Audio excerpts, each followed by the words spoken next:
Chattanooga, Tennessee, David Toulis.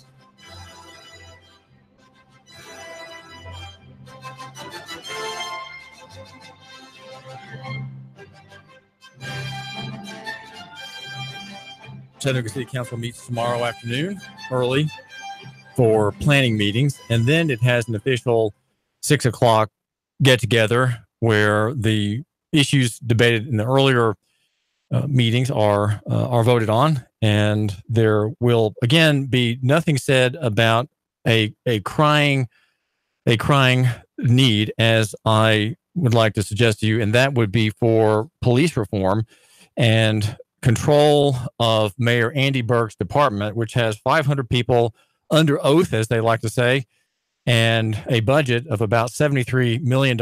It is the larger of the two parts of the public safety budget, which is the largest part of city spending every year. This is David Toulis, 92.7 FM and 95.3 FM HD4. And there is over City Council a lassitude, a quietness, maybe an indifference that I really want to understand. I want to understand why it's there. Part of the way of doing that is just looking at what the City Council is considering now. What are the parts of its budget? Where is the time available for that work consumed by the members who are paid a minimal amount of money to be the representatives of the people? And is it possible for them to even consider a big project, which perhaps creating a citizen oversight board would be? Having a citizen oversight board would be a major undertaking. And there's not a lot of demand for it. According to Demetrius Coonrod, she says that maybe two people have mentioned it to her. She's not getting a mountain of demands, a mountain of queries regarding this idea, which has been put up for a vote in Nashville, where there has been in recent days another killing of a man running away from the officer. The officer alleges that there was a gun in his hand, and there is, of course, the investigation, and all completely in the control of the perpetrating party. The party that pulled the trigger is in charge of investigating the crime. Here's Demetrius Coonrod. Okay, Demetrius Coonrod, tell my listener about the prospect of police reform. Do we have to have another woman dragged from the car by her extremities or raped in a warehouse parking lot before the call comes back into the air about oversight of the police department and the executive branch? Well, I think it shouldn't even have to come to anybody getting drugged out the car, and it shouldn't just be an issue only when somebody's getting, when a community feels as if excessive force is being used. It should be an ongoing campaign to say we need the oversight board, a citizens oversight board. It needs to be championed every day, not waiting until the next accident or what we feel like the excessive force have been used. Well, notice how Demetrius Coonrod on the city council is very deferential. She doesn't want to say that there is a police abuse or police violence, but she wants to reframe it as being, as it were, editorially neutral. So she makes reference to what the community feels is excessive force is being used, she says.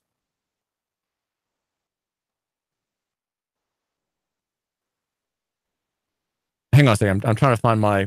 Is that something that would come from city council? Would it come from a nonprofit organization? Is it something that the mayor is supposed to create? How is a board like that assembled? I think it's just looking at the model from Nashville. Citizens spoke up about it, like they would like to have this oversight board. They done some research, and then Nashville placed it on the ballot for citizens to vote on it. So maybe we can adopt that same process, but it doesn't just start with city council. It starts with our citizens voicing their concerns. In other words, you, my listener, have not said anything to your city council person about the stories that we've published, that we have focused on here on Nooga Radio. And you say, well, why do you care about these issues so much? Why do you seem to have a lot of coverage on police matters of late?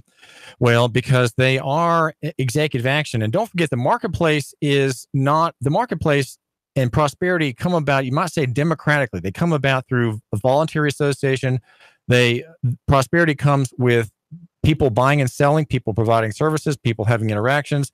It's a grace-oriented interchange among all the members of society. That's where the marketplace is. And if there's to be prosperity, it comes with that kind of exchange that Adam Smith called it the invisible hand. A Christian analysis would be, the providence of God and the need for all men to serve others, right? Putting other people first. That's the gospel message. And when those things happen, you have prosperity. But whenever you have intervention, especially now, state intervention or intervention by state cartels, state-favored cartels, which are private people who have an alliance or have a special connection with government or some police branch or executive branch or legislative branch, they get an advantage. And so there are many distortions in the marketplace today. Capitalism is not at fault. Capitalism is always operating, even in a totally red society such as the Soviet Union. You always had capitalism. So capitalism is not itself the wrong. The wrong is the fact that some people have state privileges and can control and play over and override the private work of others. So here we're asking this question, and I'm asking Demetrius Coonrod at the City Council meeting Tuesday, that is to say 6 days ago, why nothing has happened and why suddenly after the uproar in early July about police abuse, that the whole matter just seems to have blown over. And if you go to Nuganomics.com, our chief sponsor, that's Nuganomics.com this morning, you will read my analysis. And it is a lococentric analysis about this problem. And here she is. Concerns about it. And it takes a collective effort of everybody, not just citizens coming to scream at the city council. Let's work together. Let's sit down. Let's brainstorm. Let's talk about how does the oversight board look and how would you like it to work. There's not enough public interest in Chattanooga for there to be an oversight board. True or false? I've only just heard 2-3 people talk about it so far, but I hadn't heard like a mountain of folk to come say we want an oversight board. But do citizens even know what an oversight board is, or what's their role, or how do they get involved in making that process happen? So maybe we need to have an education session about it to inform the citizens about it so they can. Well, if the city sponsors an education session to tell you, my listener, what an oversight board would do, and shouldn't you clamor that we create one, that's not really how things work. Make an informed decision about if this is something that they would like to see the city of Chattanooga go in that direction. Demetrius Coonrod, thank you, Demetrius Coonrod, is putting the whole matter on you, the listener. She's saying she's only heard 2 people mention control of the people and a governing body of this organization, this vertically integrated military police organization that serves Mayor Andy Berke and is entirely at his disposal. Right, the city needs to understand that and effectively hides the fact from you, my listener, that the mayor, or the woman, the mayor, if it's Marie Mott who becomes the next mayor, the man in that position now, Andy Berke, is entirely in charge of all policies of that department. They are executive branch servants. David Roddy is a servant of the executive branch. He is directly responsible to the mayor, and so is every member of that military organization in Chattanooga. And so we have the question of, can the people, through their representatives, that would be the people, you among them, you, my listener, among them, can people like you affect an encouraging change of direction on city council? City council has no direction. It is simply doing routine business. The budget process is over. The members were exhausted by that. They had huge time commitments that they gave, great labors, reading reports, hearing committees, endless interventions in their businesses. They're all private business people. Carol Burrs runs a mediation service. Darren Ledford, on the other side of the spectrum, is in the print trades, and doing that during a campaign. The busiest season of the printing field is campaign season. So much demand on these men and women on the city council. And now it's all over, and they're all just relieved that they can have a short meeting. There was a meeting in the city council a couple of weeks ago that was 15 minutes long, and then it was gavelled to an end. And these men and women deserve a break. Okay, I don't resent that, and I applaud that they could get their business finished. But now that they've had their little break, their little honeymoon from the grinding of the budget season, can there be something done for better control of official violence? Now, my analysis, of course, I don't have to mention it every time, but includes the abuse of Title 55, the transportation statute, which is enforced against people who are clearly not in transportation and it's continuing, even though Chattanooga City Council and the mayor's office and the city attorney, who's now Phil Noblet, has been named the city attorney, are fully aware that of the distinction in the statute and the state law, coincident with federal law, are for transportation. And the city is enforcing the transportation code against individuals who clearly have nothing to do with transportation, such as Keila Jackson, and yet she's ground to powder. She's ground to powder, affecting her productivity. And we heard about that Friday, and we'll hear more about how she is an example. One of thousands of examples here in Chattanooga of people whose productivity is ground down and hampered in a high-tech age. She's required to walk. She's required to take a bus. She's required to ask help for friends. A terribly, terribly embarrassing situation that is put upon her because of effectively a lie imposed by Mayor Andy Berke on Black people throughout Chattanooga through the false imposition of Title 55, when there's no authority to rule over and police people who are not involved in transportation. I have proposed a reform, and it's just a matter of time until some individual police officer gets creamed by a lawsuit, because what has happened in this reform is that the individual officer is now personally liable for that distinction in the code that is between transportation and travel. And he's been legally notified, but not yet personally notified. Probably is my guess. David Toulis here, Nooga Radio. And so City Council, we're talking here not so much about that as just the Diana Watt abuse, the abuse of Avery Gray by Officer Wright, the Avery Gray abuse of her daughter Kennedy, waiting in a parked car in front of the county jail. There's been, I suggest that arrest of that girl, dragging her out of the car, was a crime, because the officer Wright, who has apparently, according to the mother, Avery Gray, apparently has a connection with M&R Motors as a security person, intervened in a repossession of a car sold from that lot, a Lexus, a very leaky Lexus, sold from that lot, intervened, assisting the repo man in creating what is forbidden in the statute that controls the repossession of collateral in the Tennessee Code Annotated. I don't have the citation here, but just take my word for it.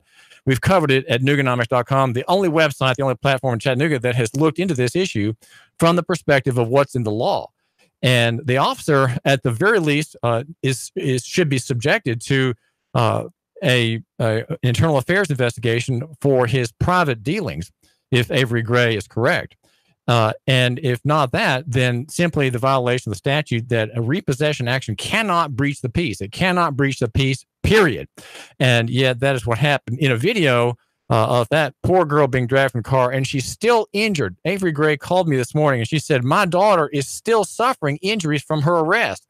Her shoulder was injured, and she has injuries to her wrist from the extraordinary use of handcuffs for a girl. If you're a police officer and you're taking a girl to the juvenile detention center in her cage in the back of the car, why does she have to be in handcuffs?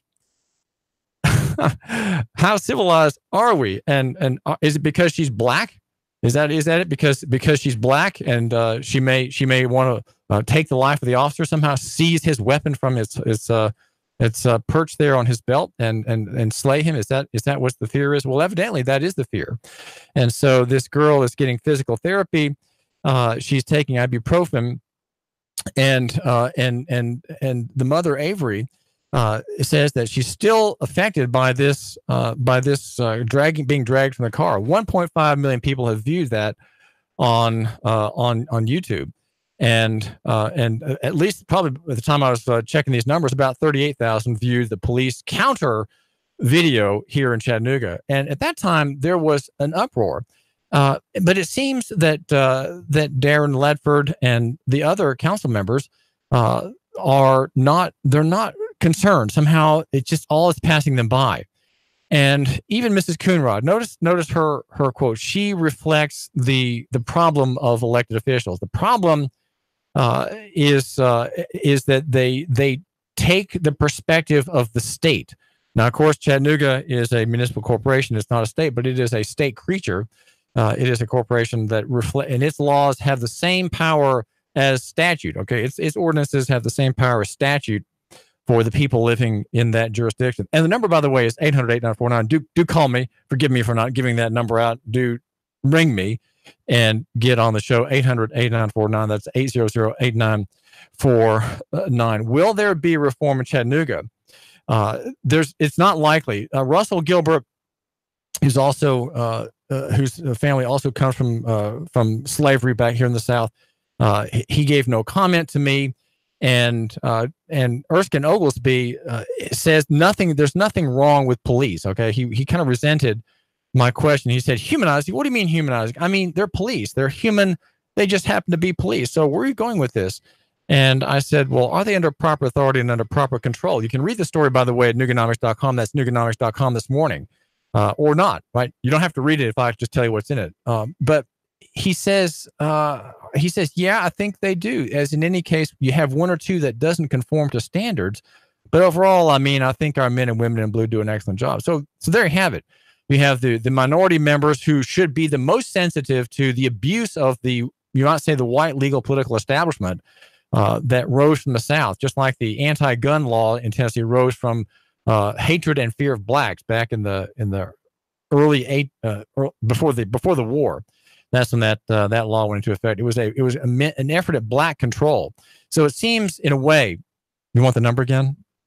Okay, 800-8949, 800-8949. No longer is the servant the state. I'm sorry. No longer is Demetrius Coonrod representing the people to the state. She represents it to us. That's kind of what happens. It's inevitable. It happens with Chuck Fleischman. It happens with the federal senators. They all eventually become the state, and they turn around and then represent it to us. That's just what happens. And here, Demetrius Coonrod, aware of her power, right, aware of her influence, is reflecting that very thing. It's inevitable. If it were me, if I were on the city council, the same thing would happen. It would just, I would represent the city to the constituents, right? The city to the complainant, the city to the caller, the city to the aggrieved homeowner or what have you. It's just how it works. And there's nothing specifically wrong with Demetrius Coonrod about that. But the question I have is, cannot we overcome that, at least partly, to say, well, even though my callers are not clamoring for reform, we need to have some kind of oversight, because otherwise we wait until the next violent encounter, right, between officers of the law and members of the public. And as we saw in the story last week about the tasing of an 87-year-old woman, the just absolutely remarkable quotations from the chief of police in Chatsworth, where he made out that somehow this woman might fall upon the officer and slay him with her kitchen knife, and at her waist her Walmart bag with dandelion leaves in it that she was going to put onto the salad. This somehow an absolutely hilarious defense of the use of a taser on an old woman. You know, a gang member from the Crips would have had the manliness to just come up to her and whack her with a club, right? But police, they do it in a very antiseptic way. We would never dream of clubbing an old woman on the back or on the neck. No, we will just tase her and let her fall in a heap there in the dirt. Come what may, you know, she might fall and hit her head on a rock, but well, you know, that's her problem, right? She's the one defying our authority. These kinds of things draw national attention to Chatsworth in an odious way. I'd say it's odious because I'm sure people there are not happy about how they're being perceived all around the country, and probably even in platforms across the globe. David Tool is here. We are facing increasing censorship, and just so you know, I have had tremendous interest on a story that I've barely mentioned to you, my listener. So, you know, you should be a subscriber to Nuganomics.com because not everything that's important gets on the air, right? And that's just, I don't know, it's just how it is. But it's the story out of Saudi Daisy about the Justin Whaley encounter, a lethal encounter with James Brumlow on the 3rd of July on Highway 111. He had been drinking, apparently, and was going down the wrong way before daylight and struck the Brumlow car head on. And Justin David Whaley, a former County Reserve officer, military man, operator of a shooting range, dead zero shooting range up in Spencer, hasn't been charged yet. And so, I guess we're waiting for results, right? Even though there's an admission about his having been imbibing alcoholic fluids. A huge interest in that story. And the reason the story's out there is because the Pawnee Days Police Department was involved in the execution of Donna Lynn Allen. She was fleeing a failure to yield stop in Red Bank, and these cops all chased her into a wooded area in the neighborhood, trapped her in her car, and because she injured one of them who had gotten out of his car and wasn't taking cover behind her, a tree or a cruiser, got hit by her fender. And then they shot her and badly wounded a man in the car. 3, 2, 1. Chattanooga Radio. Digital FM 95.3 HD4. 92.7 FM's news now. A Rossville man stabbed to death, another savagely slashed. This happened on Rogers Road. 62-year-old LeBron Hankins was stabbed to death. When officers arrived, they found him lying on the ground. Another man was stabbed